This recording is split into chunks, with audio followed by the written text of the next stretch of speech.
کشتی بزرگ تفریحی ایتالیا با 4229 سرنشین پس از برخورد با صخره در نزدیکی جزیره کوچک جیلیو این کشور به گل نشست.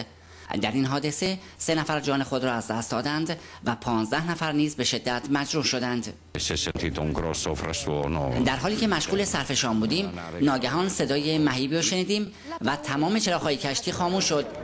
سپس داد و فریاد مسافران، به ویژه زنان و کودکان وحشت‌زده، تمام سالن غذاخوری را پر کرد.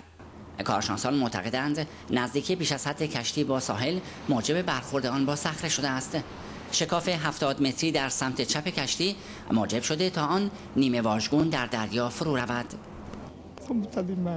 من از وحشت خودم را از کشتی به دریا انداختم. واقعا دهشت انگیز بود. مقامات ساحلی ایتالیا اعلام کردند دست کم 70 نفر از سرنشینان کشتی مفقود شدند. حمید معصومی نژاد، صدا و سیمای جمهوری اسلامی ایران، جزیره جیلیو،